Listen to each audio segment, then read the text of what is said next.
O Salmo 131, no seu primeiro versículo,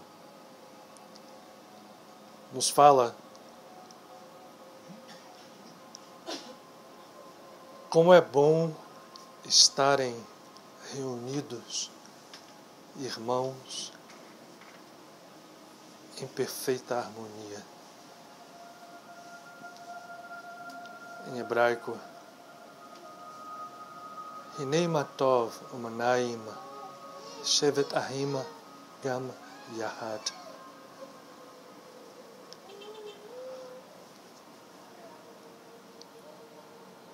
Como toda escritura de todas as tradições, o livro de Salmos é mais do que um compêndio de orações, da qual se valem alguns milênios, milhares, milhões de pessoas.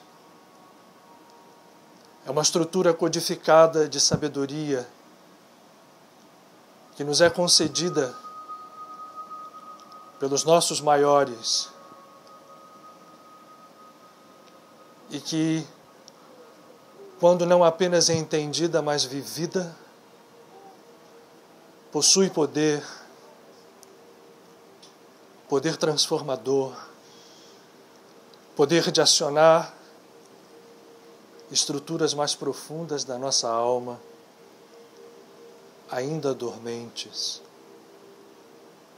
mas que, como luz infinita que são, pois essas estruturas são derivadas da própria luz infinita, esta, por sua vez, derivada da própria consciência infinita, que temos chamado de divindade. Essa luz infinita, da qual nós todos somos essência e que dorme ainda em nós, quando desperta, nos transforma, nos renova, nos redime. E os salmos são instrumentos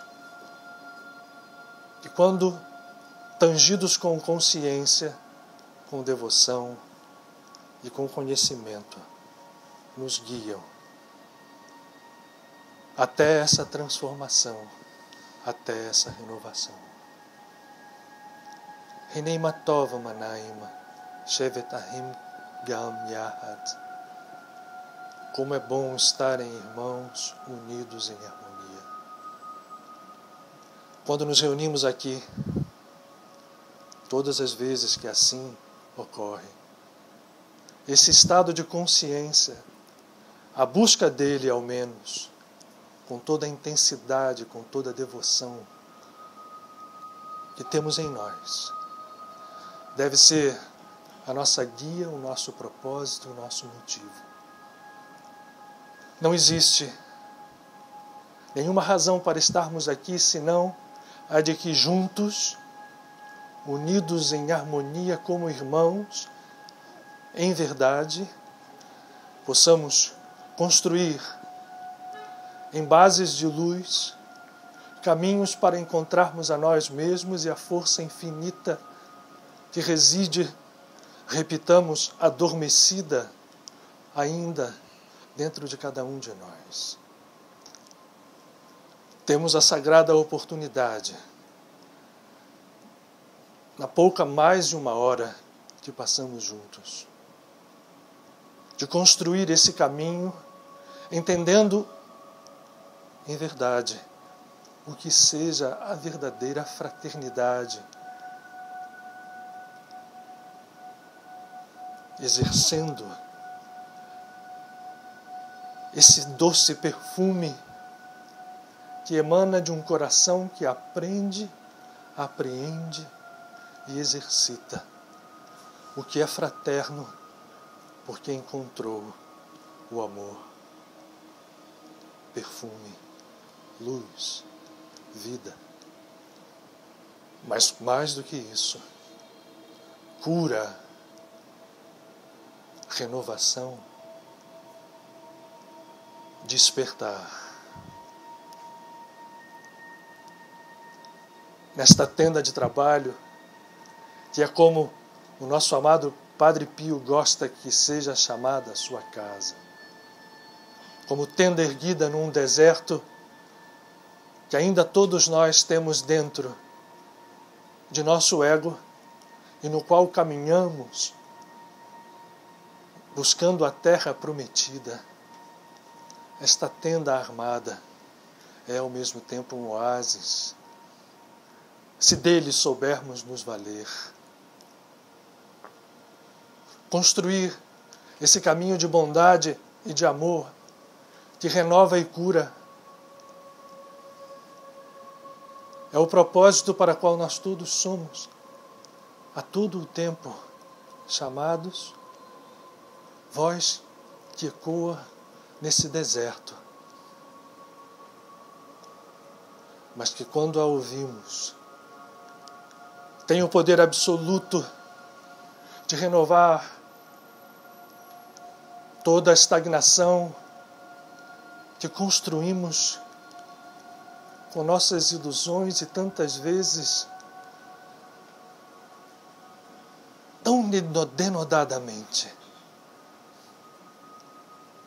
Mas quando chega o tempo do despertar, aquilo que era velho dá espaço ao novo. E o novo se mostra o eterno, aquilo que sempre foi, que é, sempre esteve e está dentro de nós. Os tempos são chegados e esse chamado perene ecoa, aguardando em cada um de nós a ressonância viva na alma, para que essa cura se processe. Para tal, basta que compreendamos, entre outros, os códigos que estão no primeiro versículo desse salmo. E quando temos a chance de estarmos juntos, reunidos, que essa seja uma reunião fraterna de irmãos e irmãs, de uma só família, de uma família humana, de uma família cósmica, mas que ainda assim tem a sua essência viva na unidade. E, portanto,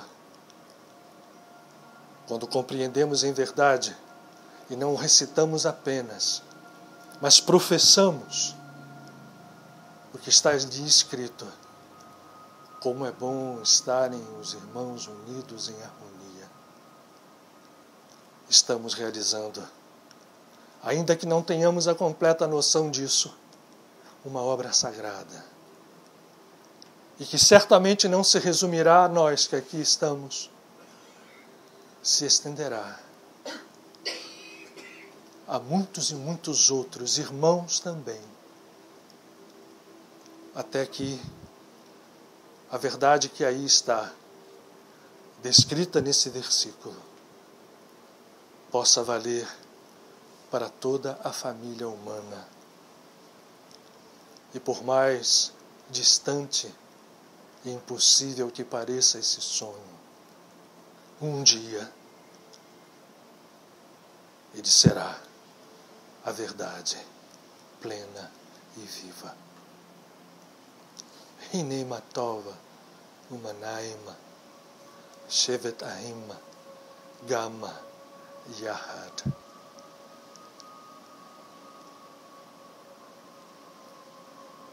Que a paz nos guie hoje mais uma vez. Que o espírito de aprendizes que compartilham conhecimentos, luzes e, acima de tudo, a fraternidade, fruto vivo de um amor que estamos aprendendo todos a conhecer e a realizar, seja a guia, mais uma vez, desse nosso encontro sob a tenda de amor incondicional de nosso amado Padre Pio e de todos aqueles que aqui estão conosco.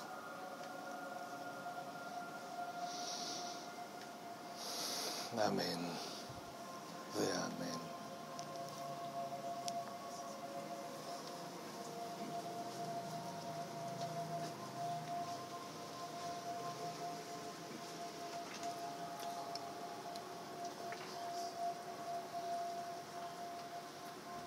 Bom, gente, hoje nós temos, não sei se estão todos conscientes disso, nós temos um tema hoje que, na verdade, não é tema específico. A ideia é que a gente faça o que eu ousei chamar de roda de conhecimento e de aprendizado. Eu não vou expor a vocês nenhum tema, vou fazer só uma entradinha que eu preciso só caracterizar o dia. Eu estou vendo aqui muita gente que não estava conosco nas outras segundas-feiras. Então, só para lembrar que nós estamos vivendo um momento muito singular no planeta, em que, de uma forma muito impressionante, as visões de todas as tradições religiosas, linkadas às suas chamadas fendas temporais, aonde se localizam as festas, porque nenhuma festa religiosa acontece numa determinada data por acaso. E a data não ocorre porque a festa religiosa ou o evento em que a religião se dirige para louvar ou para marcar, não é por causa da festa que a data é marcada, é o contrário. Um exemplo, o Natal, como nós comemoramos dentro do cristianismo, ele não existe porque Jesus nasceu naquele dia. Todo mundo sabe hoje que, historicamente, essa data não tem nenhuma relação com o nascimento da figura histórica de Jesus de Nazaré. Se escolhe, e foram sábios, dentro do cristianismo original, que direcionaram esta data pelo processo vibratório em que o planeta, todos nós também temos que entender isso, passa ciclicamente no período que a gente denomina o período anual. O giro, entre aspas, em redor do Sol, que na verdade não é um giro, né? Eu sempre repito isso aqui, é um elipsoide, uma espiral, porque o Sol também anda, então o círculo nunca fecha. Tudo é movimento na natureza, tudo é vida. E os eventos não são, portanto, não são eles que criam as datas. Se localiza os eventos especificamente, e muitas vezes o evento ocorreu porque aquela data é uma data importante. Um evento histórico, por exemplo, como a Páscoa, né? Jesus foi crucificado num Pêssar judaico por razões muito mais profundas do que as duas visões, tanto a cristã quanto a judaica, pensam ser, por razões muito mais profundas, porque aquele momento vibratório do ano zodiacal, do ano astrológico, do movimento que o planeta faz em redor do Sol, era propício para que as energias que coordenam os fatos se dessem e ocorressem sob a forma dessa data histórica. E todos os anos nós somos submetidos às mesmas vibrações nas mesmas datas. Portanto, não é porque, voltando a repetir, que uma data ou um evento histórico acontece que se marca uma específica data no calendário. Ao contrário, é o inverso. Porque aquele status vibratório que o planeta passa nessa elipsoide, caminhando com a sua estrela, em conjunto e em interação com forças cósmicas que nós hoje sabemos, cada vez mais amplas, cada vez mais intensas e cada vez muito mais poderosas do que nós pudéssemos imaginar. O universo cresce a cada momento. Esse processo vibratório e energético é repetido ciclicamente e tem toda uma coerência. É como se nós vivêssemos dentro de um super computador que tivesse uma memória infinita, tivesse uma velocidade de processamento infinita e que isto tudo estabelecesse o que os hindus chamavam de akasha, só que o akasha não é apenas um registro passivo. E esse supercomputador não é apenas um arquivo de memória. É memória e processamento, individualizado para cada um de nós, em conjunto, para cada sistema, para cada planeta, para cada estrela, e assim numa organicidade crescente. E esse processo obedece a leis. Então, quando nós falamos de datas, né, do nosso calendário anual, estamos nos referindo a esses momentos vibratórios, e que, por sua vez, dão origem a eventos que ocorrem nessas datas historicamente. E nós marcamos o evento pela história. Mas temos que entender que não é, repito, mais uma vez, sendo cansativo, não é o fato, não é, por exemplo, Purim, né, a história da rainha Esther, que eu frisei muito aqui, que está chegando agora, começa no pôr do sol, na próxima quarta-feira, que é uma data fantástica, a gente falou nisso muito aqui na segunda-feira passada. Nós estamos em um campo de milagres. Não foi porque a rainha Esther conseguiu salvar o seu povo da destruição, o seu tio, ou alma gêmea Mordecai da forca. Livro de Esther eu recomendo muito que leiam. Aliás, é interessante ler esse livro nesses dias. A história é muito bonita, inclusive.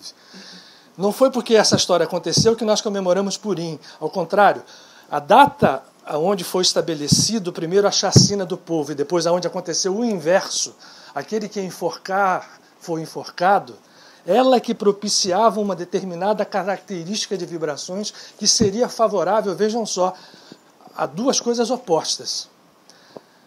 Portanto, o que está acontecendo singular, foi onde eu comecei a falar, é que nós estamos vivendo, já de alguns anos para cá, uma sincronia de datas oriundas de diversas tradições religiosas, como a mostrar, né, quase que às vezes uma congruência completa de datas mostrando que, isso que eu estou dizendo, é a vibração que está sendo posta para nós. Você seja judeu, você seja cristão, você seja um Ishvaíta, ou um Brahmane, ou um hinduísta, não existe hinduísmo, mas para que a gente entendam, não importa a linguagem que você use para aceder ao que vem do cosmos, está acontecendo uma singularidade de uma congruência quase que absoluta entre as datas vibratórias, coisas que eu jamais tinha visto. Né? Eu procuro lidar com espiritualidade já tem talvez umas 3 décadas. E eu nunca vi tal coerência e congruência de datas. Estou dizendo isso tudo porque nós vamos ter Purim agora, na próxima quarta-feira. Hoje não é conversa, eu vou passar rápido a palavra para vocês. Mas hoje está acontecendo uma data muito pouco conhecida dentro da tradição védica, é pouquíssimo conhecida no Ocidente, mas que ocorre hoje. Está ocorrendo hoje, já ocorreu. Na verdade, na Índia já aconteceu. Mas aqui ainda estamos no dia 26 de fevereiro. O calendário hindu é um calendário, à semelhança do calendário cabalístico, é um calendário lunar. E é uma das festas mais importantes e mais preservadas dentro da Índia, com pouco conhecimento dentro do Ocidente, está ocorrendo hoje. E eu falei isso tudo para dizer, porque a força de vibração, o momento vibratório posiciona essas festas. Na Índia, então, isso é muito claro. Eles entendem perfeitamente esse caráter vibratório, esse caráter energético dos momentos onde se faz devoção a determinadas manifestações da divindade. Hoje se dá aquilo que se chama o Amalaki Ekadashi, ou Ekadashi. Alguém já tinha ouvido falar? Alguém ouviu um já aqui, ó. Que é uma coisa que, se você olhar, assim, gente, como tudo é muito igual. Como essa casa aqui, a gente tem o privilégio de poder olhar as coisas de uma forma aberta, não estar preso a estruturas sectárias e entender como tudo é muito igual. Essa festa é uma festa direcionada a Mahavishnu. Vishnu é uma das 3 expressões, chamada uma das expressões da trindade hindu. Mas, na verdade, Vishnu, se pudesse haver uma percepção maior dele, na verdade é dele que a trindade emana. Mahavishnu, grande Vishnu. Depois você vai ter como se tivesse desdobramentos de Vishnu, até os avatares de Vishnu, que são aqueles que nós conhecemos aqui ao longo da história, os mais conhecidos, Lord Rama, Lord Krishna, né, e outras tantas manifestações no plano físico desta essência divina, dessa emanação de Vishnu. O Amalaki Ekadashi, ele é vinculado a uma árvore sagrada chamada árvore de Amla. Em português, chama-se árvore da groselha indiana. É uma fruta que se come na Índia, a gente tem pouco, aqui no Brasil existe gente que planta, mas essa árvore é sagrada a ponto dela ser conhecida como a árvore da vida.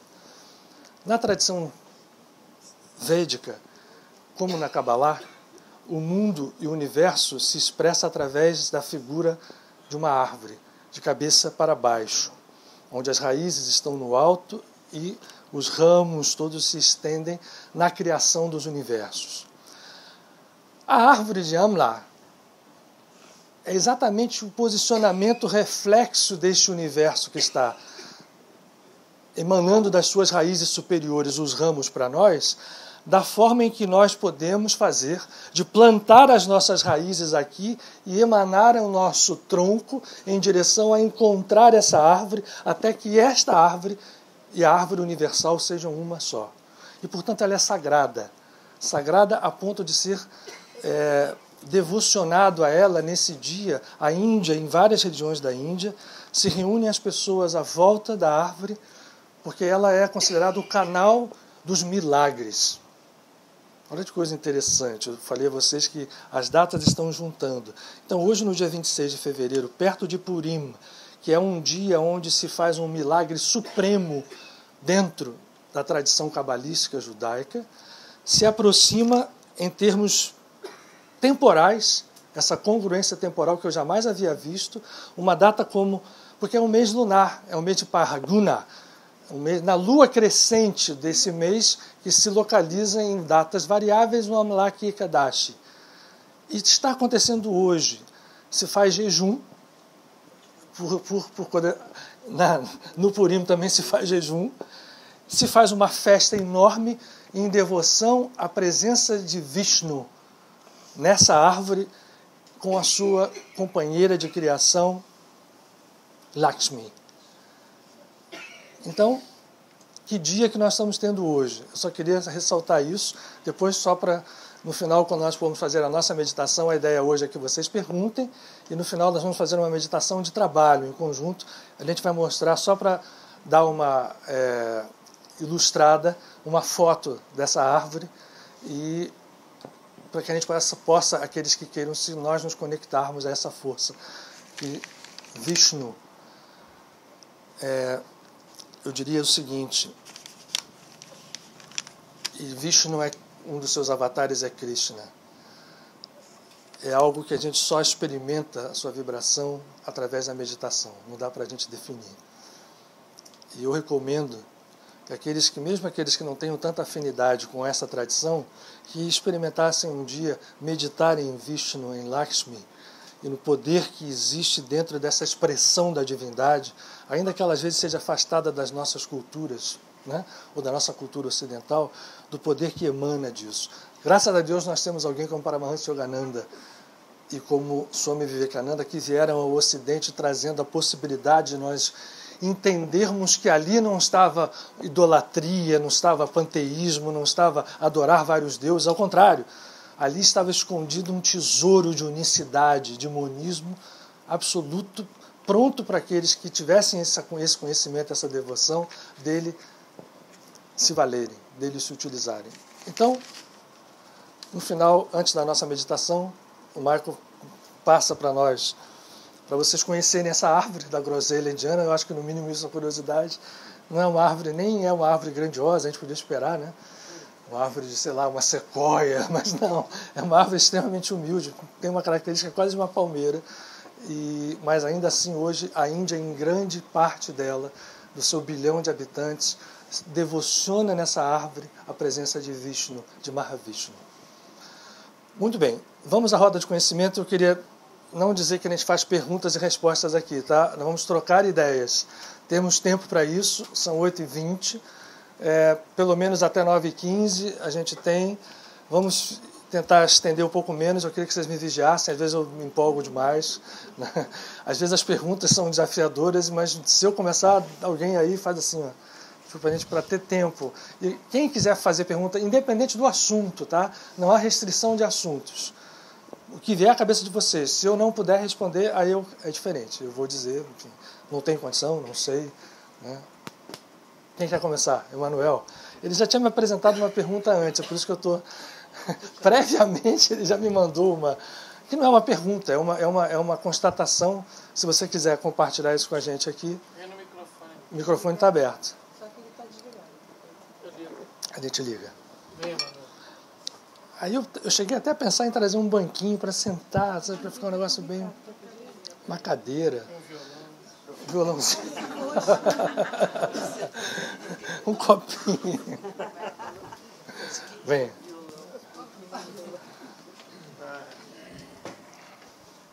E lembrar que a gente está aqui num trabalho espiritual, tá, gente?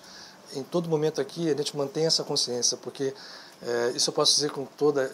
não de cadeira não, mas daqui onde eu estou, é me dado ver o trabalho espiritual que se faz em nós todos aqui que estamos. Então, não vamos deixar isso sair da nossa tela de atenção. Vamos lá. Uma preocupação que nós estamos tendo de estudar hoje é sobre o ser humano. E eu fiz a pergunta para o Luiz se ele podia falar de como nós podemos nos tornar seres humanos.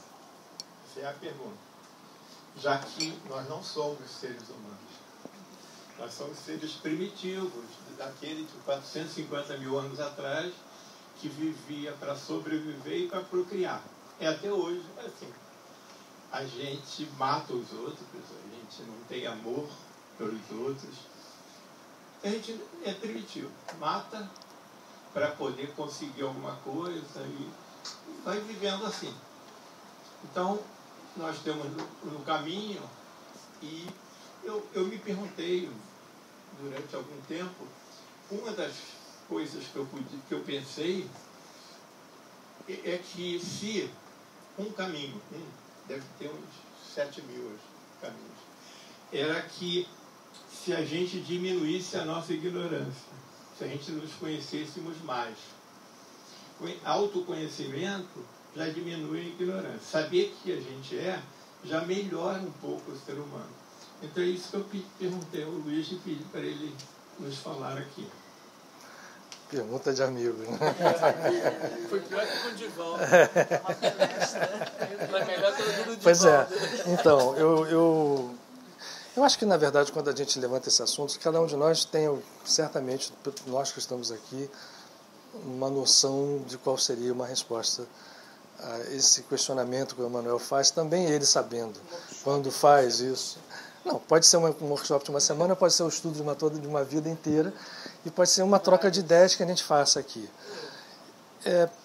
Tem várias formas de abordar isso, né? Você disse muito bem, quer dizer, nós não estamos agindo como seres humanos, a gente age como seres primitivos. Mas eu queria trazer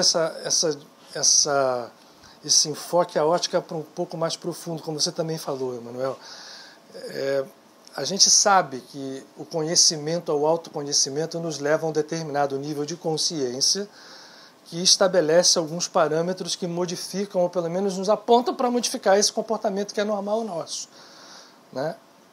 E a gente aqui, eu arriscaria dizer que nós todos, quase todos nós, eu diria, sem medo de dizer, todos nós estamos em estágios muito parecidos, em que a gente já não é mais esse tipo de descrição, pelo menos ostensivamente, que o Emmanuel põe, né, daquela pessoa que mata para viver, que faz atos, né, expressivos externos, e procriar, e viver, e dormir, e comer, e luta, né, agregando isso à luta, mas nós ainda estamos num processo em que isso diminuído, né, ainda está dentro das nossas estruturas mentais. Mas, ao mesmo tempo, nós também já não estamos mais querendo isso. Se nós estamos numa busca espiritual, cada um de nós, ainda que em laivos, ainda que seja em momentos específicos, tem algumas aspirações de outra coisa a mais. E aí começam, né, as características desse caminho. Quer dizer, a busca de consciência que o Emmanuel fala nos dá, no mínimo, o esclarecimento de que eu estou numa posição que eu não quero mais ficar. Mas como é que eu saio dessa posição se essa consciência, ou se a definição de consciência que você usa, basta para que a gente saia, ou a gente precisa fazer outras coisas, alguns outros movimentos? No fundo, isso aí é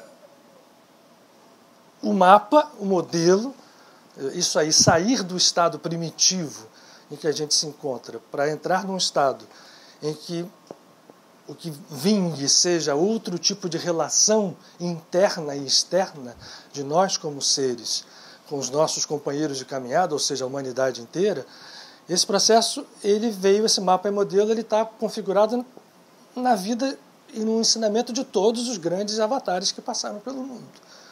Independentemente de quando e como, se nós formos buscar as semelhanças, eles todos nos falam de um processo igual. Agora, eu quero só me arriscar, sem a gente se alongar, de uma visão aí pessoal e sinalizando aquilo que eu falo aqui, e vou cada vez mais repetir isso aqui na casa. Tudo que se a gente falar aqui não tem verdade absoluta. Eu não sou dono da verdade, a casa não é dona da verdade. O que se fala aqui é um entendimento, é uma visão, que cada um tem que olhar, ver se é ok ou não, né? Entendo um pouquinho, e a gente vai trabalhar juntos. Por isso a ideia é chamar roda de conhecimento, para que a gente possa se valer disso aqui não só como um ensinamento, mas como alguma força que a gente carregue para fazer com que a nossa vivência também se modifique. Olha só, vocês estão vendo, eu quero me basear no seguinte aqui, vou puxar esse quadro daqui de cima, tá? A gente até tinha isso em Power, né? Tem ainda. Mas baixar a tela aqui, eu acho que vai... Acho que vocês estão vendo aqui, isso aqui, tá legal, não tá? Esse quadro que todo mundo já conhece, porque mostra os chakras ou centros de energia principais, que já são reconhecidos, inclusive, hoje por alguns níveis da ciência, né? Desde que a fotografia Kirlian apareceu, mostrando energias sutis que eram invisíveis, e depois com a evolução de tudo que veio após Kirlian, já se sabe que o corpo humano, né, os biofótons e tudo hoje que se mexe em graus muito sofisticados em centros de estudo, uma boa parte deles fora do país, a gente sabe que o ser humano não é um ser, aliás, porque desde Einstein a gente sabe que matéria não existe, que a gente está em mares de energia, que são caracterizadas por nuances que vão ao infinito. Então, o estudo do ser humano, mesmo só olhando o corpo, já não é, para uma boa parte de estudiosos, algo que não se resume à materialidade das células, né, como se fosse uma coisa que ali está tudo restrito. Então isso aqui já não é desconhecido. Algumas coisas importantes para a gente dizer. Quando a gente olha esses centros de energia, né, e nós temos hoje acesso a isso, eu acho que às vezes falta um pouquinho, vou repetir, não sou dono da verdade, um detalhezinho a mais para que a gente possa perceber e aí tentar responder essa pergunta do Emmanuel. 2 detalhes. Um que eu gostaria de ressaltar. Não é possível a gente falar de vida no sentido amplo, ou seja, não é a vida física, não é a encarnação física, não é a vida que termina com a morte física, a vida no sentido amplo, e por sua vez isso conduzindo a uma ideia de divindade, de um Criador, de alguém que dá sentido a isto tudo, não há possibilidade de nós falarmos disso sem que a gente tenha um conceito, não há possibilidade, eu vou ficar muito hoje aqui batendo na tecla, cada um aceita ou não. Não se pode perceber, não se pode entender esse Criador sem que a gente aceite que tudo o que ocorre está nele, vive nele, emana dele. Para a tristeza de muitos, inclusive as coisas que nós denominamos como más, como escuras, como densas, como sombra. Como é que isso se resolve em termos conceituais? Eu acho que ainda não se resolve inteiramente no nosso grau de evolução. O fato é, dentro dessa cosmogonia e dessa criação de vida, e nós estamos aqui hoje num planeta pequenininho que toma cada vez um pouco mais de consciência da sua pequenez, mas ao mesmo tempo da grandeza em que ele está imerso, isso o faz grande, né? Os seres humanos, nós que estamos aqui habitando, a gente vai vendo isso que o Manuel colocou. Caramba, a nossa sociedade hoje, ela expressa muito mais, ainda que de uma forma sofisticada, um primitivismo no comportamento que só se difere daquilo que se fazia na época das cavernas, com alguns detalhes de... Hoje você tem, né, a luta feita com outras armas, com outras sofisticações, mas o que comanda ainda tudo é esse sentido egóico, primitivo, né, que vale só o teu interesse, o seu interesse imediato e olhando horizontes muito curtos.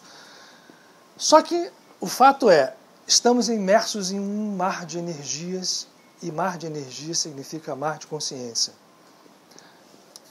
Esses centros aqui, que a gente já reconhece hoje no corpo, são, portanto, centros de consciência. As energias que caracterizam a expressão de cada uma dessas rodas, e a palavra chakra é roda em sânscrito, e que por sua vez é um emissor e um receptor de energias altamente codificadas, porque um chakra, imagine o seguinte, um CD, né? Um CD quando roda, ele pode colocar música. Um chakra seria um super, ultra, hiper CD, porque ele expressa, além de informação, expressa consciência. Quando a divindade resolveu criar o cosmos, e assim o faz, e assim o fez, ela certamente tem um objetivo final, que é nos reunir a ela, num estado de plenitude. Só que o que nós vemos agora aqui é um processo em que existe muita desarmonia. Existem várias formas de se encarar essa desarmonia. Algumas criaturas, algumas definições dizem, todo mundo é criado simples, absolutamente ingênuo, princípio espiritual, e esse princípio espiritual vai evoluindo e em algum momento ele tem o poder de decidir pelo bem e pelo mal, ou pelo bem ou pelo mal, e aí ele vai optar. No nosso caso, teríamos optado por esse mal, entre aspas, que se expressa no egoísmo profundo, que se expressa, por sua vez, nessa evolução dura da raça humana no planeta. Pouco se afastando muito em termos exteriores, mas pouco em termos internos. Se evolui sim, mas não tanto quanto a gente gostaria. O Emmanuel disse isso. O que denomina isto, na verdade? Essa é uma forma de ver. A outra, a divindade jamais nos deixa afastados da perfeição original. Ela nos entrega, quando nos cria, ou quando nos faz indivíduos, um pacote, vamos chamar assim, de energia divina, que é posto à nossa disposição, e que fazer dele o que nós quisermos, a gente vai fazer, mas não começando lá de baixo, onde há, portanto, as teorias de queda, saída do paraíso, onde você sai de um estado de plenitude e vai para um estado de muito baixa consciência, e depois vai evoluir a partir daí, porque a energia divina estará sempre presente dentro de cada um de nós. Muito bem. Esses chakras aqui, portanto, são expressões de consciência / energia divina. O que acontece no planeta?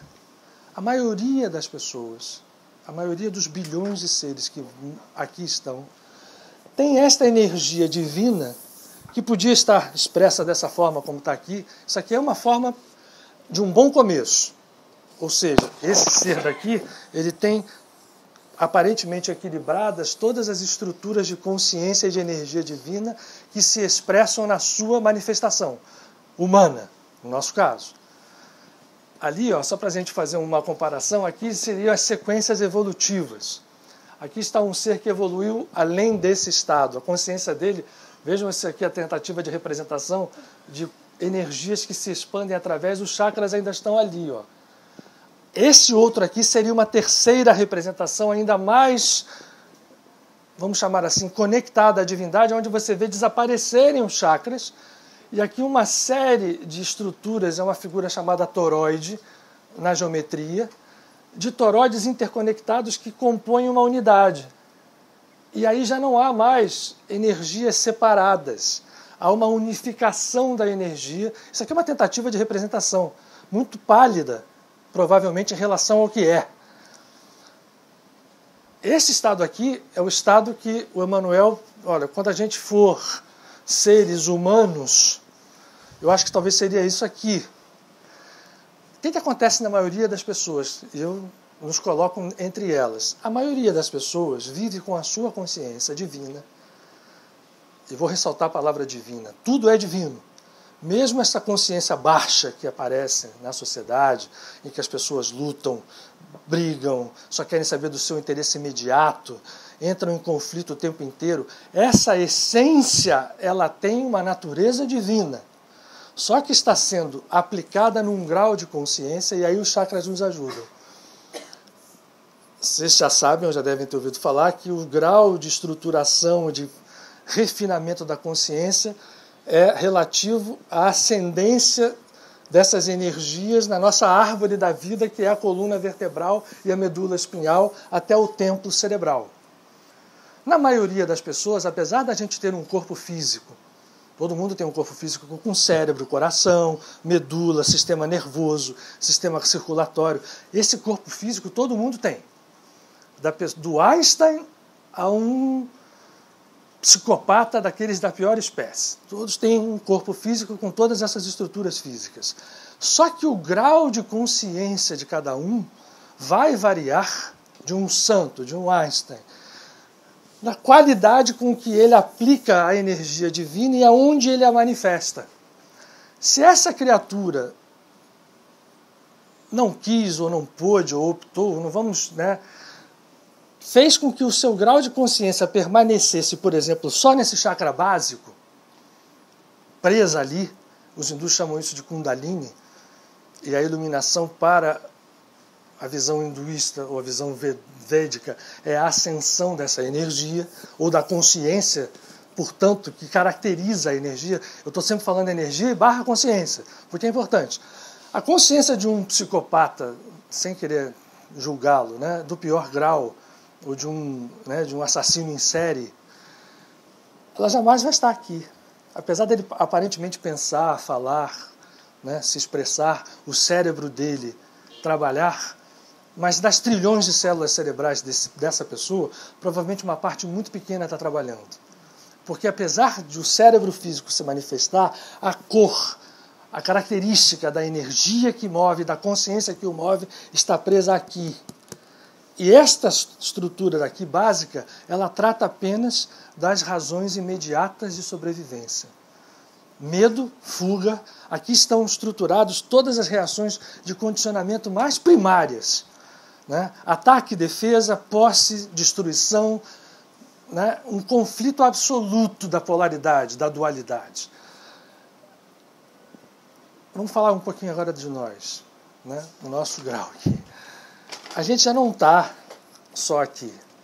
A gente já entrou aqui. A outra coisa, a função sexual desce para um grau tão baixo aqui que enfim, aqui só tem uma diferença dos animais. Não é regulado hormonalmente pelos períodos de cio ou de reprodutividade. Está mais aberto. Está sob o comando da criatura, o que é um problema. Então a sexualidade é utilizada de uma forma, não é nem em intercursos sexuais. É utilizada em processos de degradação absoluta da energia, não em termos de se é certo ou se é errado, se é moral ou se é imoral.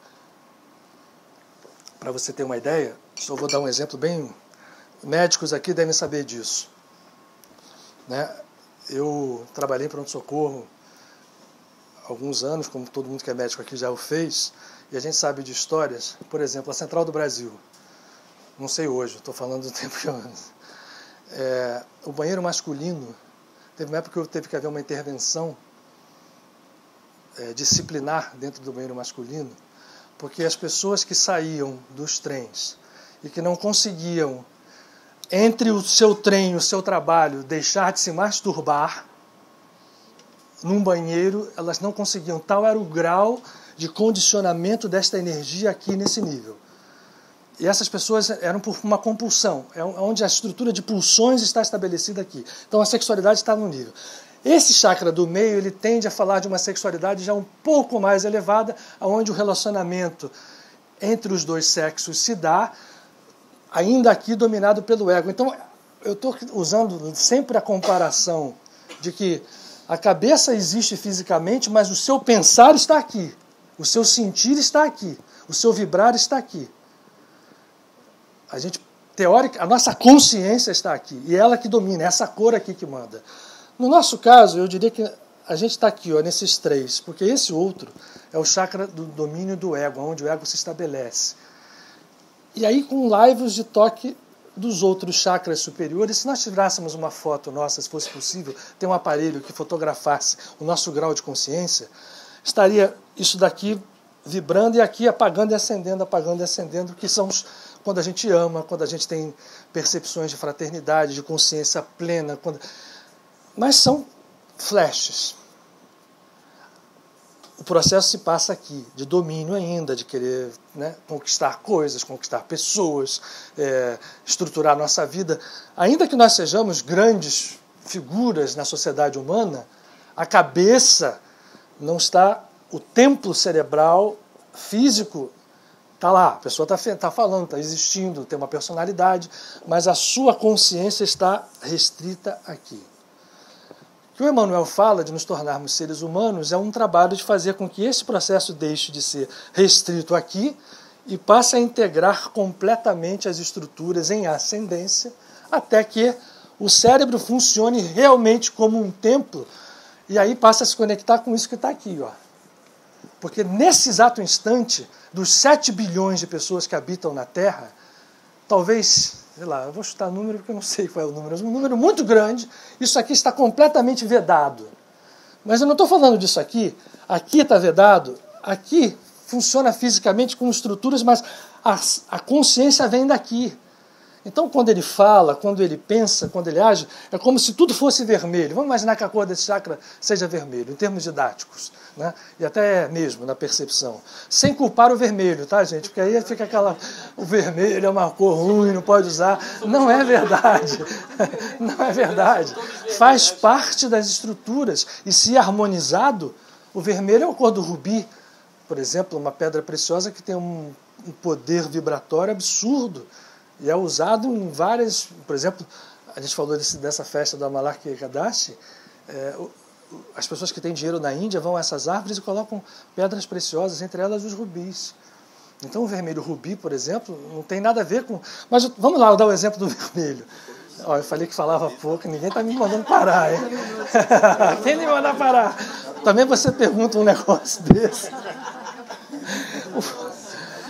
Mas tudo aqui está colorido dessa mesma cor. Então, o teu sentimento está vinculado no que você tem de visão restrita de domínio sobre os outros. O amor é egoísta, é um amor de só querer para si, é um amor de só querer receber, e, se possível, de todas as pessoas do mundo, e você não dá para ninguém. Vai melhorando um pouquinho, aqui para cima, vai subindo. E nós circulamos nessa tríade inferior e com laivos, repito novamente, de amor que nos tocam. Por isso é um processo evolutivo, nós estamos nele, lentamente, mas estamos. Mas na maioria das pessoas o que está ali é aqui. Aí o Manuel pergunta, caramba, o que a gente faz, né, para sair daqui? Despertar consciência e batalhar todo dia, porque o que ocorre, na verdade? A repetição do processo gera hábito, gera condicionamento. Se a gente ainda acredita que existam personalidades que se sucedem com as reencarnações, vamos imaginar que nesse arquivo daqui, porque isso tudo é processo de arquivo, é processo de memória, é processo de interação, como se fosse realmente um supercomputador. Então o nosso karma está expresso aqui, na hora que tiver uma vibração vamos chamar da roda zodiacal, que é o computador maior que gerencia o karma coletivo e o karma individual desse planeta, quando tiver algum momento em algum astro, estiver em uma determinada casa, vai casar com a vibração que está armazenada aqui num determinado chakra, porque isso vincula a uma personalidade passada onde eu plantei várias sementes kármicas e estou colhendo. Esse processo de interação é automático. É fruto da nossa inconsciência. Porque hoje já não temos mais o direito de agir inconscientemente. Eu digo nós, aqui nessa sala, eu diria com toda a certeza de não errar, que nós aqui não temos mais o direito de agir nessa inconsciência. Porque vamos lidar o tempo inteiro com o automatismo que vem daqui. Então, os nossos impulsos, aquilo que vem, que a gente não sabe de quando vem, as aberturas para pensamentos que chegam, né, reações que temos, aquilo que a gente chama, né? O Yogananda chamava muito bem disso, das segundas naturezas, o hábito, e que as pessoas às vezes gostam delas. Então, assim, eu sou, olha, não interessa porque eu sou um cara assim mesmo, eu sou genioso, se mexer, pisou no meu pé, eu dou logo assim. A gente se define baseado nessas estruturas condicionadas, que não somos nós. Nós somos a essência. Eu, particularmente, acho que o que vale é a ideia de que nós começamos na plenitude, que houve uma queda consciencial, perguntemos a Deus por que Ele estruturou assim, mas o fato é que desta queda consciencial, a plenitude sempre nos chama como algo nostálgico, porque não é uma coisa que eu nunca experimentei, que eu acho até que não faz sentido. Se nós viéssemos do nada, como é que eu vou querer escolher o bem ou o mal se eu não sei o que é o bem ou o mal? E como é que eu vou... É alguma coisa que eu já tinha, a consciência desceu, e aí eu estou voltando, e o meu caminho de volta é conturbado consciencialmente, ele pode ficar preso aqui muito tempo, ou ele pode ir ascendendo. Quais são os instrumentos, Emanuel? Eu acho que nós temos 2 grandes instrumentos à nossa disposição para melhorar, e é preciso dar valor para eles, que a gente não dá. Um deles, meditação, e a outra, oração. Porque a oração, ela tem as duas, elas têm um grande poder. Elas promovem saltos, para usar uma palavra na moda, né? Apesar de eu não gostar muito dessa definição, salto quântico é usado de uma forma, às vezes, meio... Mas promovem saltos quânticos, no sentido de eu fazer passagens que não têm uma lógica muito grande de um caminho linear. Então, quando eu oro mesmo para valer, eu acendo luzes de consciência. E se eu persevero no processo de orar e de meditar, essa consciência vai ganhando forma e, pumba, em um determinado momento ela abre esse canal. E aí você passa a estar novamente em contato com aquela essência, que na verdade é a mesma. Essa energia daqui não está lá separada da gente, não é Deus guardando uma coisa que a gente nunca soube. Não, é reviver um processo, é a mesma energia daqui. Só que ela entrou em conexão, e aí eu vou para aquele outro quadro ali. Vejam só a diferença aqui, ó. A cabeça dos dois. Aqui ainda está meio um ovo em volta, né? uma forma ovaloide, ainda circunscrita. Vejam que nesse outro daqui, né, ele até muda a feição. Você vê que os chakras estão completamente acesos, mas aqui abre um canal. Olha só o tamanho dessa abertura aqui, né, superior. Faz isso, né, e faz um movimento toroidal, né, que é uma figura geométrica muito interessante. E o outro lá, a pessoa que atingiu um estágio além do ser humano, mas, poxa, se nós atingirmos o estado de ser humano, já é uma evolução danada, né? Já é uma evolução danada. Eu diria o seguinte, Emanuel, agora voltando para uma coisa mais... Apesar de tudo, da gente ver como a sociedade está, eu sinto que nunca houve um momento, não sei se em outras civilizações, na Atlântida, né, na Lemúria, como é que o processo se deu. Eu nem sou muito estudioso dessas realidades, mas eu nunca vi, né, na minha vida física nunca, mas certamente olhando nos estudos que eu fiz, um momento tão singular do planeta, onde por baixo dessa, porque me parece essa superfície está muito agitada, né, como um mar que você vê em ressaca, batendo, explodindo, e as coisas são guerras e são atitudes absurdas dos governantes, das pessoas, de uma forma geral, o medo tomando conta de uma forma indiscriminada de tudo e todos. O exemplo de hoje, né, a história dos temporais aqui no Rio, né, a escala do medo está tão grande que as pessoas aí, todo mundo se conecta com o medo. O que vai acontecer hoje? A chuva é assim, aí hoje a gente já tem informação, aí vai lá na prefeitura, vem chuva, vem não sei o quê, e a gente vai, né, só para dar um exemplo de como a gente vive conectado em medos. Então esse processo de bater, o mar está agitado fora, mas nenhum mar agitado resiste à tranquilidade do mergulho profundo. E nesse mergulho profundo eu vejo que tem muita gente caminhando. Eu diria que assim, existem heróis dentro da sociedade humana, espalhados por todos os países, espalhados por todas as visões de espiritualidade, são todas válidas, que estão carregando meio que nas costas, né? Então, assim, a ideia é, como é que a gente se torna ser humano? Começando por nós mesmos, meditando e orando, e aí vigiando os nossos atos. E não ficando desanimados quando isso daqui, porque o condicionamento inercial é algo complicado. Ele vai bater na nossa porta todo dia. A gente tem automatismos, né, de percepção, de ação, de reação. E aí é trabalhar com eles e não se culpar, porque a culpa também é uma grande armadilha nessa conversa toda de evolução. A gente se culpar é algo que evoca potenciais destrutivos muito grandes e que tiram a nossa força, nos levam a estados depressivos. Não é tempo disso. O tempo da meditação, o tempo de trabalhar internamente é para que a gente possa fazer surgir em nós, ou ressurgir, a palavra que eu gosto mais, essa força divina. Caraca, gente, fala mais alguma coisa aí. Alguém me ajuda a pendurar ali? Não, dá, não precisa.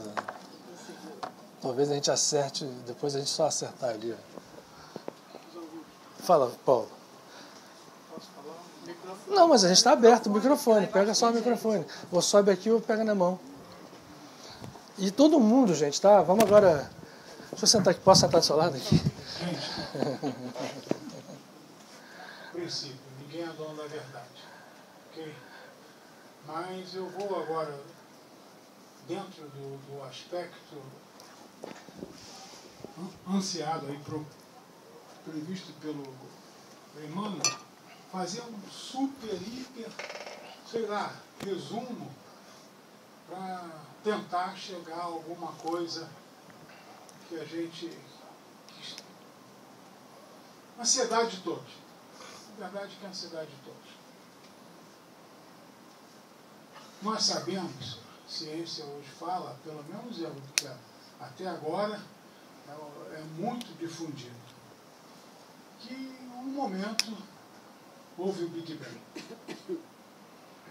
O Big Bang é um momento em que a condensação da energia liberta chegou ao máximo e iniciou-se um ciclo de expansão, aquele esforço de voltar à energia livre. Okay? No momento do Big Bang, só surgiu matéria, mineral, ou gasoso, ou sólido, mas só mineral. A centelha divina aí estava só no mineral. Não existia o vegetal e não existia o animal no momento do Big Bang. Pelo menos até hoje, acho que ainda não existe nenhuma pesquisa científica que prove que no Big Bang surgiu um vegetal, surgiu um animal. Era só mineral. Com o tempo, nessa expansão, o que acontece? No nosso planeta e muitos outros, vamos chamar assim, corpos celestes, nessa imensidão desse universo, surgiu o chamado vegetal. Então a centelha divina, que estava só no mineral, já passou para o vegetal, que começa a ter sensibilidade, que não existe no mineral, mas ainda sob um ferrenho rígido, como é que se fala? Fugiu agora a palavra, que o vegetal está ali preso a uma raiz. Ele não tem, pode viver 100, 200 anos, ele está ali. Como a gente fala, que as pessoas estão vegetando, está ali preso, não tem outra, não ficar sentindo, produzindo oxigênio, ficar sentindo, e não pode se arredar daqui para aquela outra sala em frente ali. Imaginou se a gente tivesse consciência de ficar assim parado a vida toda? Se uma solitária já é ruim, imagina ficar... Bom, mas é a centelha divina. Depois disso, na evolução, na expansão, surgiram os animais. Tudo lá do unicelular vai crescendo, crescendo, e até que um ponto que eu tenho que fazer aqui um super, hiper... Faça mesmo, porque tem que fazer mesmo. Sim, super, hiper resumo. Mas dá para fazer. É. Aí surgiu o animal e surgiu o hominídeo, que num momento transformou-se, evoluiu para o Homo sapiens. O que aconteceu com o Homo sapiens? Ele adquiriu consciência, ele adquiriu inteligência, mas numa quantidade mínima, embrionária ainda, que estava começando. E aí foi crescendo. Antes eu quero também alertar uma coisa.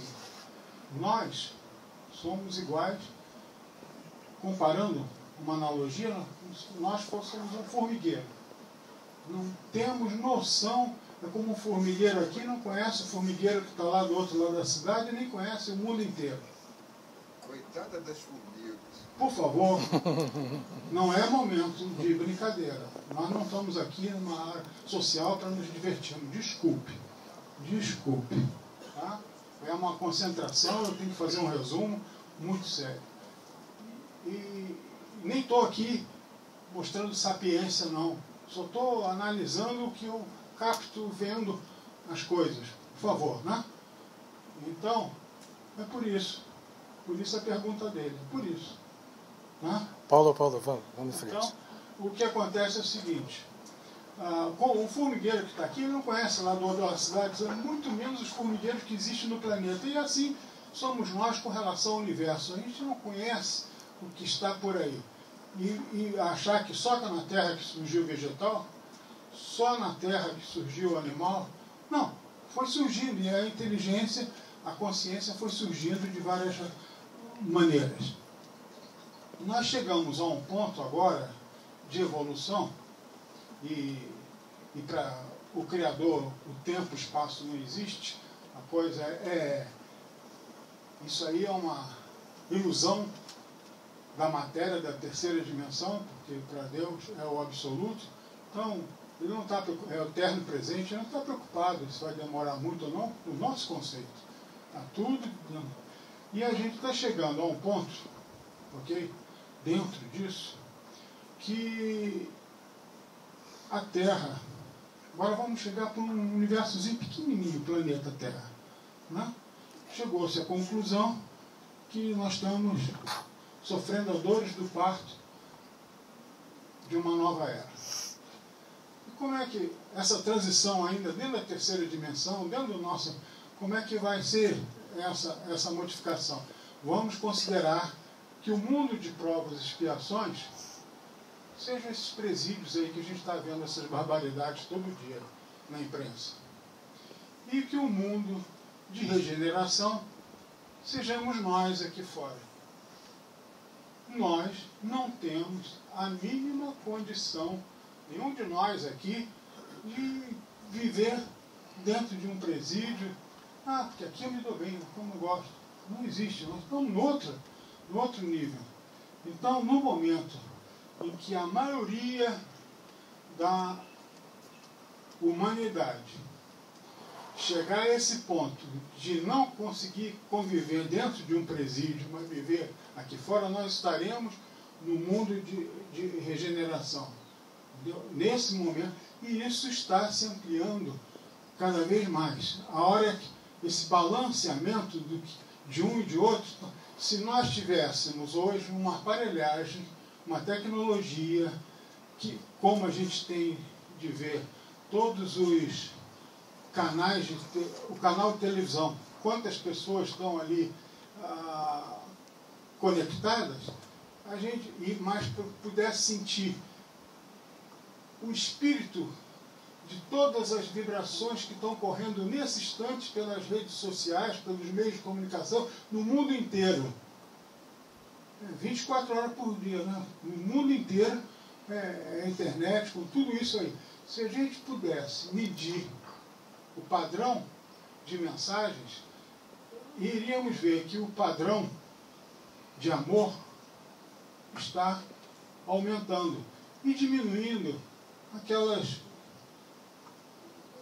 coisas ruins como assassinato, isso, abuso de sexo, tudo isso. Na hora que isso acontecer, nós estaremos num mundo de regeneração. E nessa caminhada, nós temos como farol aqui na Terra,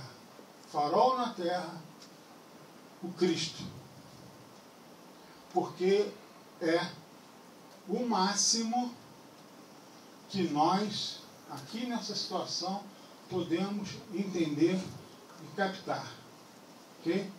Porque não pensem vocês que o Cristo é a verdade completa, Paulo, universal e divina. posso pedir para a gente poder ver outras pessoas fazerem comentários? Não, tá. Na hora que eu estou chegando no Cristo, você for. Não. Eu vou acabar. Não é te interromper, é pedir para você só...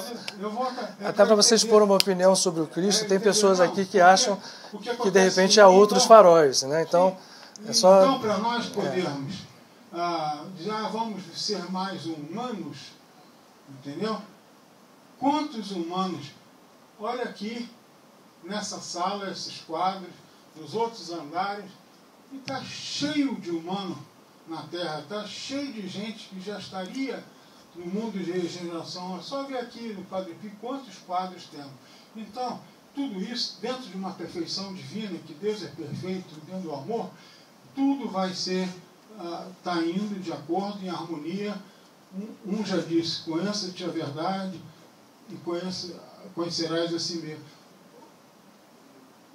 Conhece-te a ti mesmo e conhecerá a verdade. O outro, conhecerás a verdade e te libertarás. Então conheça, os outros dois, conheças a ti mesmo e te libertarás. Nós somos já humanos, compartilhamos e vamos ficar mais humanos ainda. É a reforma íntima. Tudo que está dentro explicado pelo Espírito da Verdade nos faz tornar cada vez mais humanos. Eu tentei aqui dar uma ajudinha como caminho. Ok? Desculpa. Alguém quer fazer algum comentário mais? Não, só para as outras pessoas poderem falar. Vai, Belchior, vem. Belchior, mas... Fala, Gilberto. Luiz, se não há morte em canto algum do universo, é só energia que se transforma e se transmuta. Se Deus é onipotente, onisciente, onitudo, então tudo está certo, ou somos nós que vemos muito pouco através do véu de nossas ilusões. E a segunda é o que é a realidade. Espera aí, repete esse finalzinho, por favor.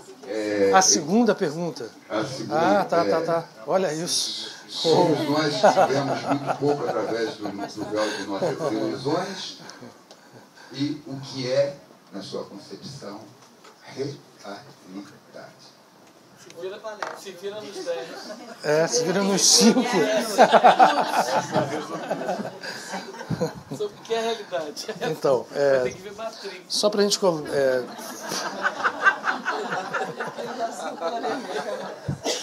Só para a gente fazer algumas obtemperações, que é importante o Paulo ter falado, expressou uma visão, né, que existe, que é essa, da consciência começar no ser humano. Existem outras visões que levam a consciência até o nível, por exemplo, subatômico.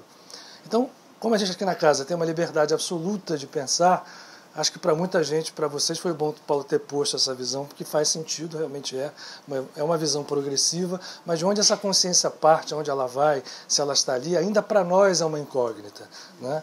E o Cristo, quando ele fala, é que a gente, só sem querer te corrigir, mas só reforçando, não é a figura humana de Jesus de Nazaré, mas uma consciência crística.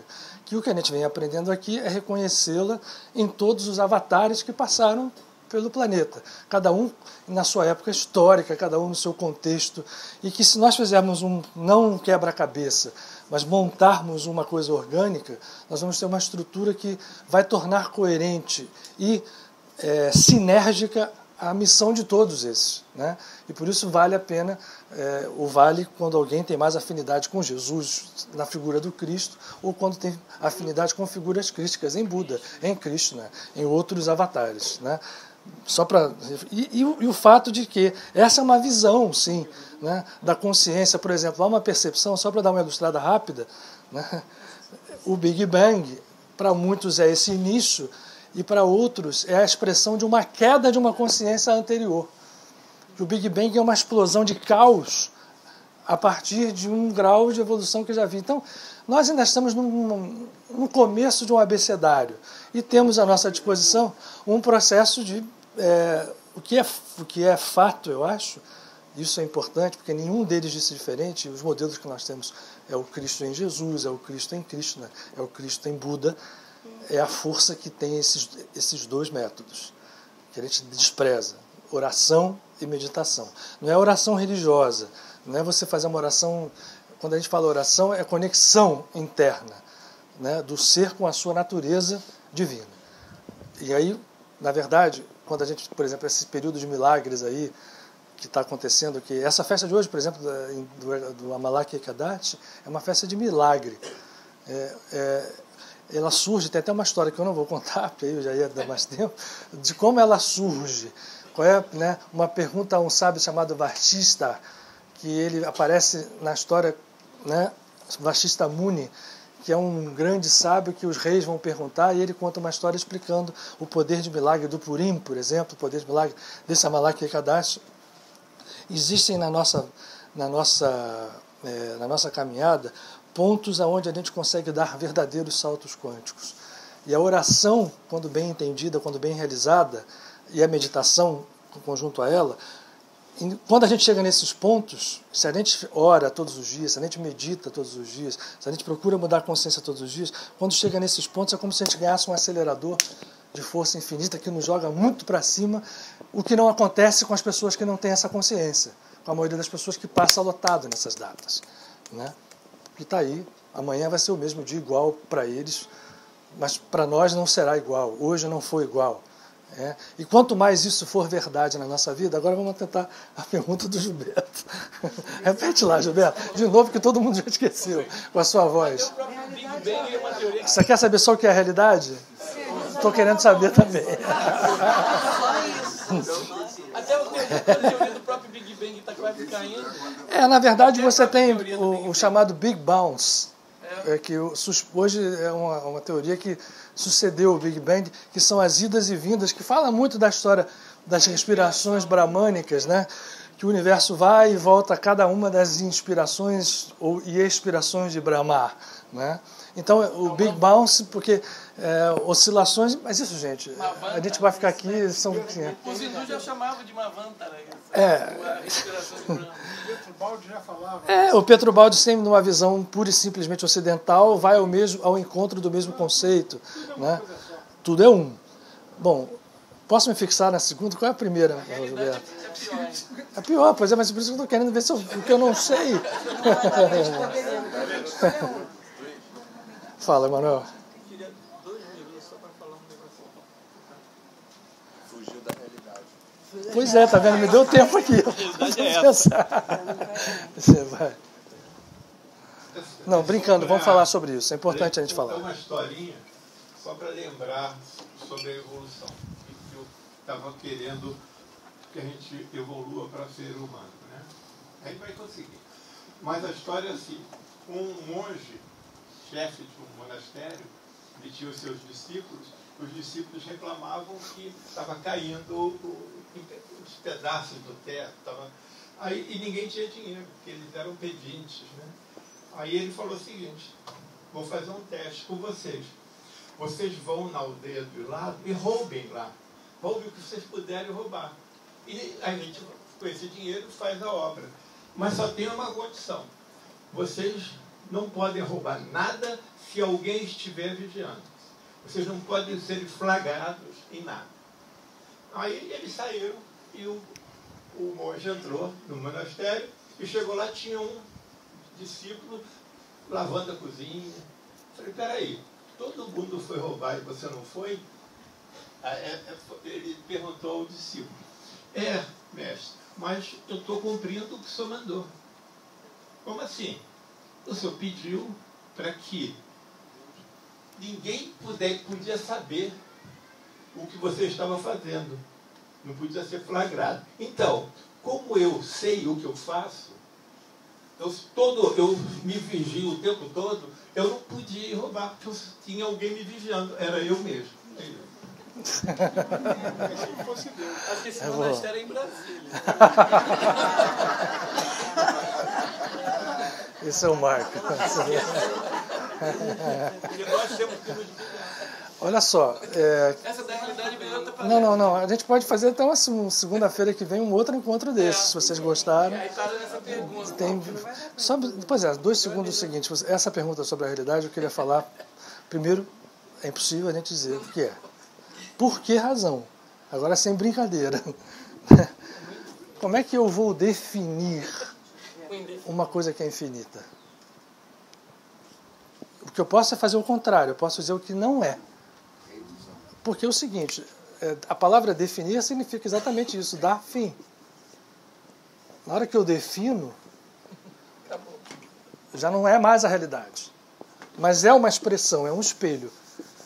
Aí vamos à história dos códigos, vamos na nossa escritura mais conhecida, que é a Bíblia, livro do Gênesis.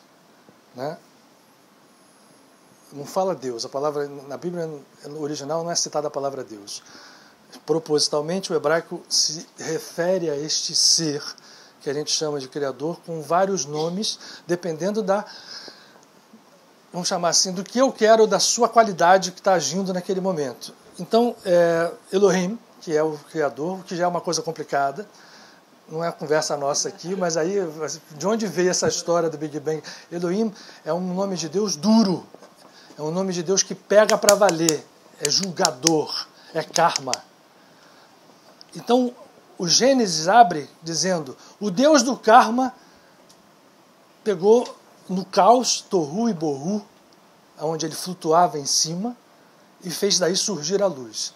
Isso dá história para 1 milhão de conversas, mas o fato é o seguinte, esse Deus que faz a nossa criação, agora vou assustar um pouco vocês, para muitos pensadores, não é a grandeza infinita original do Uno. Está se referindo aqui ao nosso universo, que era em caos, e a partir daí a reconstrução. E a reconstrução cria-se a imagem e semelhança. Então a gente quando fala de definição de realidade, a gente não pode falar de concepção da realidade que não tem fim, eu só sou o infinito, eu só conheço o infinito quando eu sou, porque se eu tento trazê-lo para um recipiente, é uma incongruência absoluta, como eu ponho dentro de um recipiente algo que não tem fim. Então o conhecimento é recipiente, então é apenas imagem. E a imagem é diferente de semelhança, porque a imagem é algo que é pálido, imagem é algo que não tem a dimensão, vamos dizer, a minha imagem num retrato refere-se a mim, mas não sou eu. Quando aparece aquele que está no retrato, a palavra de definição imagem pode dar lugar à definição de semelhança. E o semelhante, né, em geometria assim, ele é igual em termos. Um triângulo desse tamanho pode ser semelhante a um desse tamanho, dependendo dos graus de relação. E assim somos nós com o Criador e assim somos nós com a realidade. A gente vive aqui. E qual é o problema nosso? Por que eu falei que eu posso dar a definição ao contrário daquilo que não é? Porque quando os hindus falam em Maya, o Maya para nós, e dizem que nós vivemos em Maya, na ilusão, e a gente se fica, mas como é que é ilusão se tudo que está aqui? Eu estou socando essa parede, se eu der uma cabeçada aqui eu vou para o hospital, concretude existe, né? Mas é Maya, é Maya. Como é que é? Né? Quando eles falam isso, eles estão querendo dizer que naquela história da semelhança e da imagem, o ser, a consciência do ser, a nossa consciência, ela quando se encantou com tudo aquilo que estava à nossa disposição, essa energia divina que somos nós, e com tudo aquilo que estava à nossa volta, esse encantar com isso, fez com que nós acreditássemos que a realidade estava aqui. Então, para a maioria das pessoas, o que é real, a gente usa essa, né? Cai na realidade, rapaz.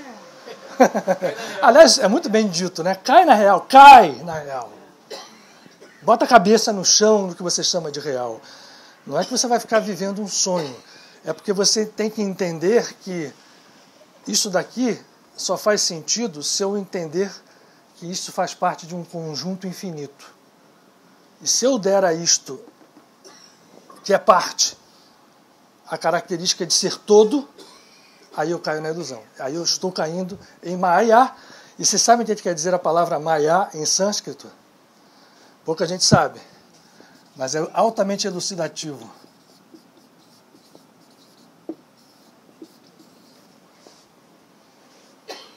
Aquele que dá medida e diz essa medida é, e isto é a realidade, perdeu a conexão com o infinito e, portanto, caiu na ilusão. O que é real, Gilberto, infelizmente eu não posso responder, porque nem eu nem você conhecemos o infinito. Mas a gente sabe uma coisa legal, que esse quadrado aqui tem que se romper, o meu recipiente, que é fechado, seja quadrado, seja círculo, seja uma coisa, precisa fazer assim. Até que isso chegue ao infinito, está simbolizado ali, até que a minha consciência toque o infinito e realize, torne real aquilo que é ilusório. Portanto, o Yogananda, com muita sabedoria, chamou todo o seu esforço de Self-Realization Fellowship, a irmandade da autorrealização, de fazer com que nós saiamos de Maya, que a gente vive nisso, tudo que a gente falou aqui é exatamente essa vida, porque você tenta resolver o problema onde a árvore está de cabeça para baixo, né?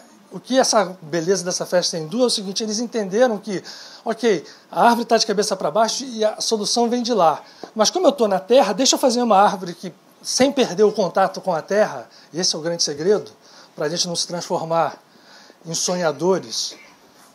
Semana passada aqui eu citei uma frase de um grande psiquiatra inglês chamado R.D. Laing, que disse que no mar, nós estamos no signo de peixes, né? Então vale dizer isso, no mar do infinito navegam os peixes e os loucos e sábios nesse mar estão. Só que os sábios são peixes e os loucos são aqueles que se afogam. No sentido amplo, a gente se afoga porque a gente está numa história que a gente tenta transformar num mundinho aqui. Aparentemente está aí, a sociedade expressa cada vez mais, mas ainda assim está definindo, está dando fim, está medindo. Eu vou abandonar isso? Não. Eu não vou abrir mão disso, porque muita gente pensa, pô, você está sendo radical, então terminou a liga, é loucura. Não. É a história dessa festa de hoje. Para eu entender que tudo vem da raiz do alto e eu não posso deixar isso estar nunca fora da minha consciência, portanto a oração e a meditação são instrumentos fundamentais, porque a solução está na raiz que está no alto, mas eu preciso espelhar essa raiz embaixo, por isso eu não posso perder contato com o mundo. A gente tem que estar no mundo, nós estamos no mundo, a gente tem que fazer as nossas profissões, as nossas ações, a nossa vida tem que surgir. Então eu preciso gerar raízes aqui que sejam semelhança com a raiz que está lá.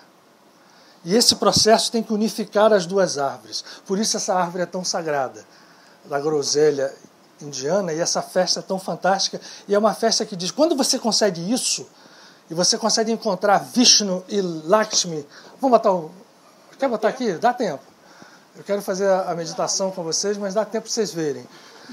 Quando você põe Vishnu e Lakshmi e consegue visualizar os dois nessa árvore, você entrou num processo de consciência que vai resolver. Aí começa a vida da gente a melhorar. Né? O fato assim, a gente quer melhoria de vida, a gente quer felicidade, a gente não quer ficar... E é isso mesmo que a gente tem que buscar, mesmo nessa vida aqui. Ou seja, a espiritualidade jamais, a espiritualidade verdadeira jamais vai te indicar, fuja do mundo, vá para o alto de uma montanha, vá meditar. Um dos grandes sábios, Yogananda, que a gente tem aí a vida dele a nosso dispor no livro que ele se autobiografa, no início da vida ele tentou fugir para o Himalaia. Olha a árvore aqui, só que está uma... O bagulho não saiu, né?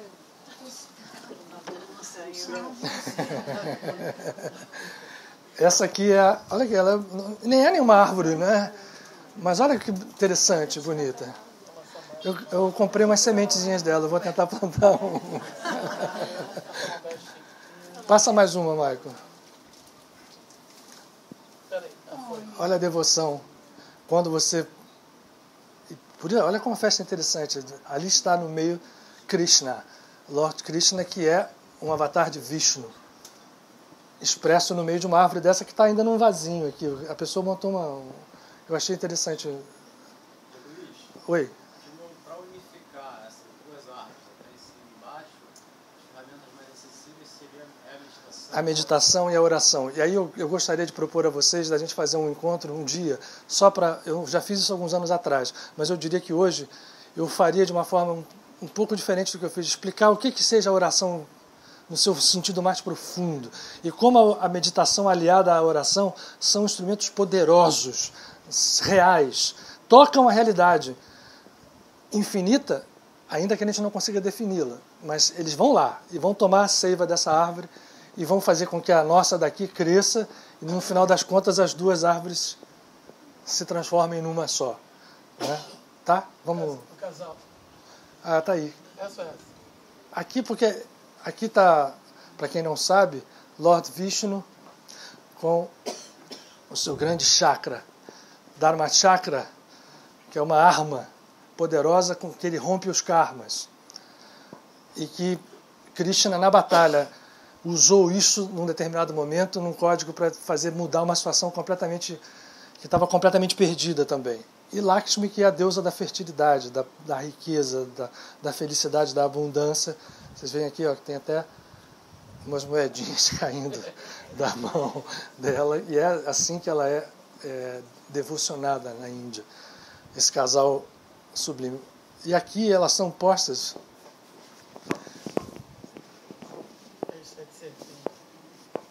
Vejam lá, é uma serpente de 7 cabeças, né? E a serpente é uma figura interessante também, a gente pode falar horas de serpente. Não vamos fazer isso hoje também. Mas a serpente de 7 cabeças, elevada, posta assim, tem um significado absolutamente inverso à serpente que se arrasta pelo chão. Vocês já viram como a serpente se arrasta no chão? Já. Não é assim? Ela anda, se você vê uma... Eu não vou resistir. O nosso mundo físico, dito real, ele é expresso em quê? Hoje a gente sabe. Ondas que são partículas, que são ondas, né? O mundo que supera isso vai a um poder tão infinito de vibração e velocidade que você não consegue mais definir o movimento ondulatório. Ele é superado por processos maiores a ele. Mas a serpente que se arrasta, ela é o símbolo do mundo real, do mundo físico real, né? Entre muitas aspas. Você vai, animal inteligente, está escrito isso no Gênesis, se arrastar pela terra com seu ventre. Não é a terra física, não é o planeta Terra, é o universo. É o mundo, é o universo material, o arrasto da serpente. Mas a Moisés e Jesus usa isso, ele pega essa frase, é mandado que Moisés fizesse uma serpente de bronze e elevasse essa serpente à frente do povo. Essa serpente elevada curava as pessoas. Curou gente de abessa de lepra. Leiam o livro do Êxodo. Jesus magistralmente pega essa frase e diz: quando o Cristo, a Kundalini, a serpente, for elevada, e ele compara isso, o filho do homem, ele usa o filho do homem, porque o filho do homem é o nosso ego. O filho do homem for elevado como uma serpente foi feita para que Moisés elevasse, todos serão atraídos a ela e todos serão salvos. Foi muito mal entendido pelas religiões. Mas o fato é, está posto aqui esse mesmo conceito. Uma serpente que se eleva, Krishna vence essa serpente quando era jovem, a sua vida jovem ele combate essa serpente, a derrota e a transforma numa companheira a partir daí, e a serpente elevada, com 7 cabeças, passa a ser uma protetora. Aliás, tinha sido já, mas também é outro papo. A dele e da sua consorte, o princípio masculino e o princípio feminino, que existe dentro de nós, com os pés sobre um lótus. O hinduísmo é cheio de símbolos lindos. Sim, e dentro do paganismo é o símbolo do deus Mercúrio, da sabedoria de Hermes. Ela está enrolada, né? O Ouroboros que engole a seu próprio rabo, e por aí vai. E por aí foi o nosso tempo. Mas vamos fazer uma meditação curta ou vocês querem deixar para a semana que vem? Semana que vem. Querem fazer? Curtinha? Por mim tá ok, eu estou preocupado com o tempo, já são 9h30, a gente tem 1 hora para acabar. É? Deixa alguma imagem dela para meditar? Não, põe só a música, acho que as árvores... por favor. É de imaginar que a gente faça uma meditação nos valendo dos nossos chakras, né? Meio lógico.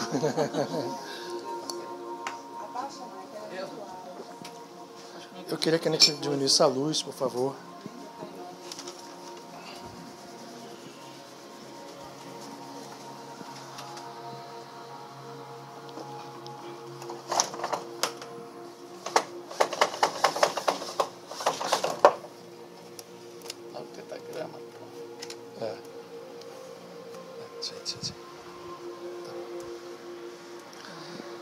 Vamos agora sentir simultaneamente em princípio é bom que a gente assinale que nós não estamos sós aqui. O tempo inteiro nós tivemos companheiros e tivemos também muitos outros companheiros que eu tenho absoluta certeza vão sair hoje daqui, companheiros que eu digo invisíveis, desencarnados, em um outro grau, se não de consciência, em um outro grau de intuito, movidos por uma força que, trazida pelos irmãos superiores, que aqui estão e são tantos, e algo que me intriga ainda até hoje, eu confesso a vocês, porque eu acho que nós somos imerecedores. E somos. Então, nesse caso, não conta o mérito. Os irmãos que aqui estão, que compartilham conosco esse momento, eles que são, em termos conscienciais, anjos, para cada um de nós, a partir desse amor que jorra sem cessar, da consciência já desperta deles, nós também, todos nós que estamos aqui, colaboramos para que outros irmãos, e não são poucos, muitos deles, companheiros nossos de caminhada espiritual, ainda desarmonizados, mas que hoje eu tenho a certeza que vão sair daqui com os olhos mais abertos, com o coração mais vivo, e a partir daqui se irradiou e vai continuar a se irradiar. A todos aqueles que passam pelo nosso coração, pela nossa tela mental, irradiar-se essa luz infinita, que faz em cada um de nós o seu trabalho e, quiçá, nos transforme, cada um de nós, num seu canal. Vamos respirar profundamente, em ritmo e com atenção. Os olhos fechados, em posição confortável, procurando, ao inspirar,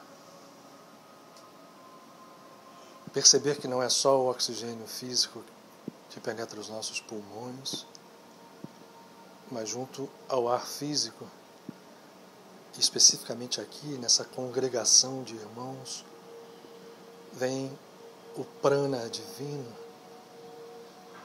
a energia invisível que sustenta a vida e, portanto, a respiração que estamos fazendo, conduz essas forças às nossas estruturas sutis em todo o nosso organismo, e não apenas aos pulmões.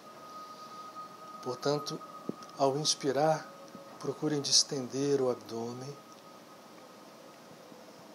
principalmente no seu movimento lateral, não apenas estufando, mas como se ele fosse um receptáculo de luz. E ao expirar, faça um esforço um pouco maior, sem que esse esforço seja capaz de tirar a nossa atenção interior para um ponto entre as nossas sobrancelhas.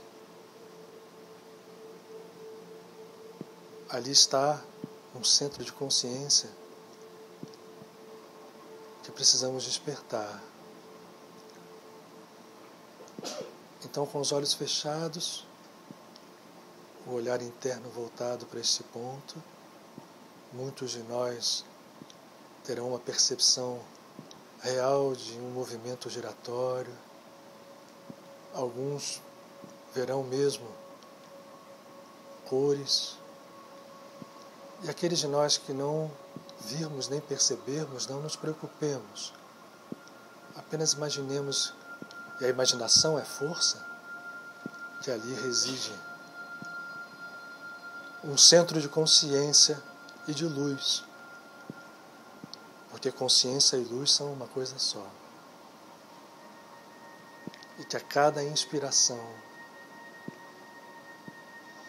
no movimento do ar e do prana que entram e penetram todo o nosso organismo,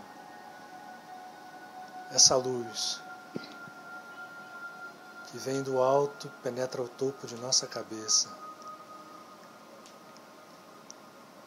e se junta ao ar que passa pelas nossas narinas. Ela se faz presente.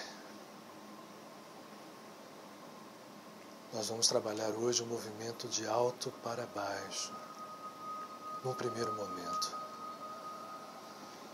Então mentalizem essa luz, girando nesse centro entre as sobrancelhas, e ela se espalhando pelas trilhões e trilhões de células, cada uma delas um chakra, cada uma delas um fulcro de consciência, mas que nós estamos unificando nesse instante com esta chama crística que brilha no centro de nossa testa, que percorre pelo Sushumna, o caminho que passa pela pineal e por todo o sistema neuroendócrino, como luz viva se espalhando pelo corpo inteiro, trazendo paz, saúde. Nesse primeiro momento vamos focar apenas entre as sobrancelhas. Não temos muito tempo. Vamos deixar que os amigos espirituais que estão aqui conosco realizem o seu trabalho, aonde cada um de nós necessite mais, e vamos manter a atenção apenas na respiração e na percepção de que o alto de nossa cabeça, o centro de nossa testa, são fulcros vivos de uma energia superior e curadora trazida pelos amigos e concedida a nós como doação de amor incondicional. Eles são nossos amigos, eles são nossos irmãos, eles nos amam. Inspirando e expirando.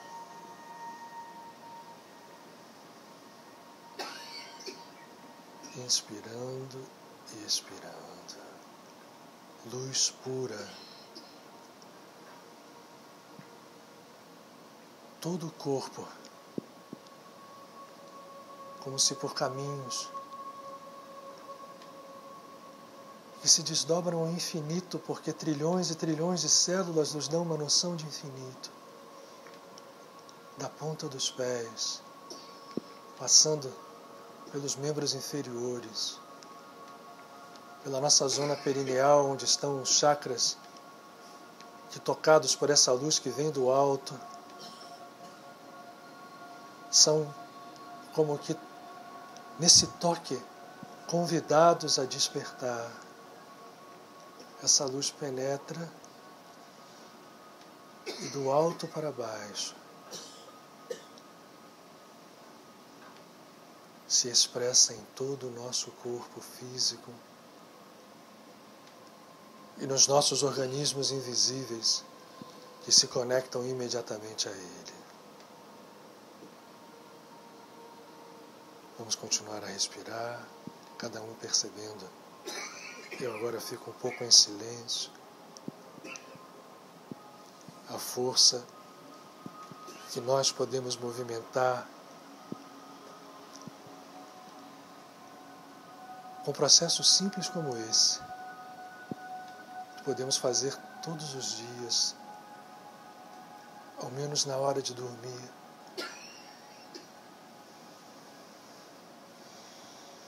Agora vamos dar um pouco de foco nessa energia que percorre todo o organismo, a área que projeta o centro do nosso tórax, o chamado chakra em sânscrito, Anahata, que projeta as estruturas de amor. Esse amor existe em nós, mas nesse momento nós estamos agradecidos, recebendo em profunda gratidão o que os amigos estão trazendo para nós. Tocando o nosso amor, estabelecendo ali um imã vibratório. E nós podemos nos arriscar a imaginar no centro de nosso peito uma estrela que vai surgindo a partir dessa luz que entra pelo alto da nossa cabeça. E essa estrela possui um doce prateado, uma expressão que não fere os olhos, que ganha nuances de rosa, de verde claro e novamente o prata. E agora a cada inspiração essa luz aumenta e aumenta muito. Inspirando e expirando. Inspirando essa vida que os amigos nos trazem. Essa dádiva da consciência em que eles já vivem, a nossa consciência ainda retida, presa nos domínios do ego. Vamos guardá-la nesses dois centros e alimentá-la, sendo elas sementes vivas de luz, com a nossa oração e a nossa meditação.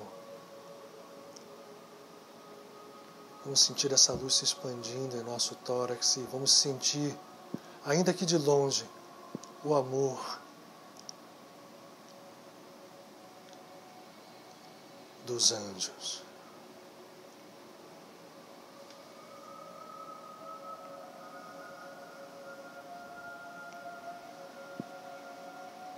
Sem julgamento,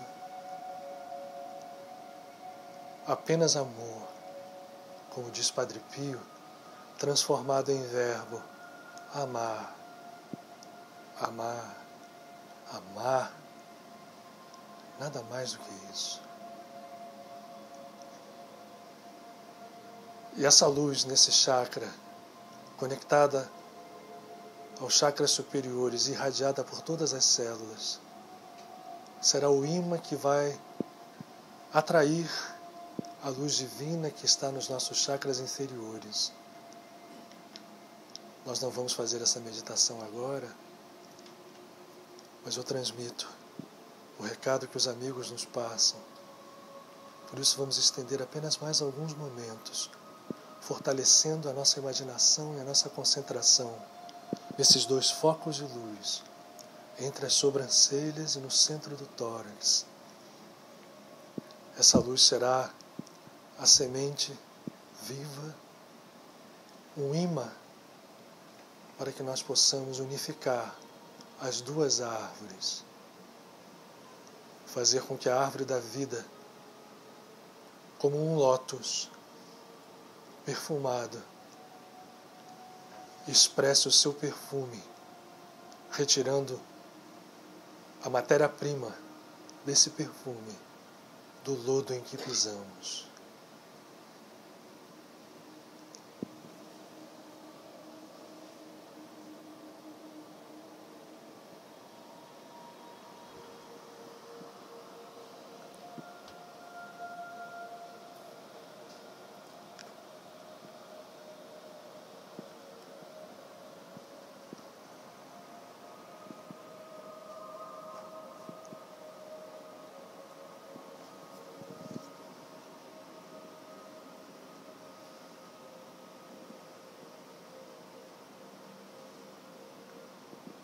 Luz, som de anjos, força de vida, força de cura.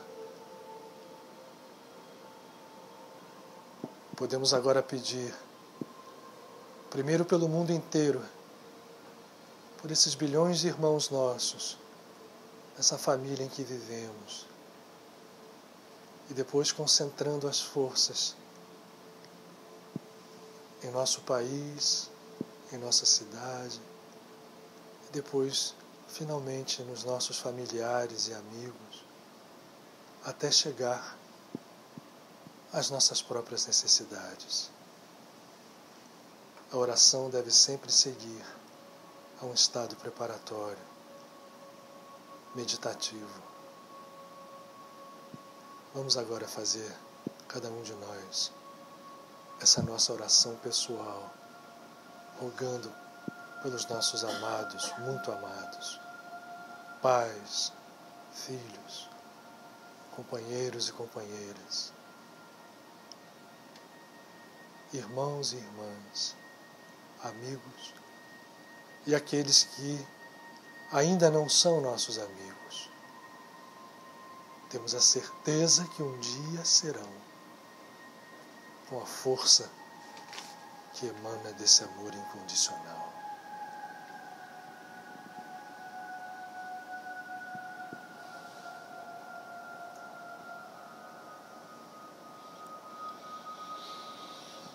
E agora, aos poucos, tendo a certeza que essa luz aí permanecerá,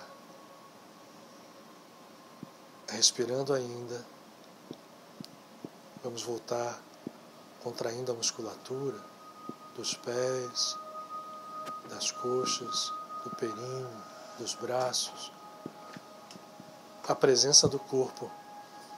Mas como diz Paramahansa Yogananda, nós não somos o corpo, nós temos um corpo que nos serve, vamos honrá-lo, mas que ele também siga e rume em direção ao Espírito. Em profunda gratidão a tudo que recebemos aqui hoje, a tudo que aprendemos em conjunto. Nós damos por encerrado esse encontro, agradecendo a paciência de todos vocês. E que essa semana seja abençoada. Não se esqueçam de Purim. Que na quarta-feira para a quinta, independente de que vocês estejam fazendo, se concentrem, orem. É um dia especial. É uma lua cheia de altíssimo poder. Não vamos deixar passar essa oportunidade. Orem, peçam pelas suas necessidades, por daqueles que amam, pelo nosso país, pela nossa terra, esse planetinha que habitamos. E vamos seguir em frente, sem medo nenhum, em paz. Que a paz seja conosco.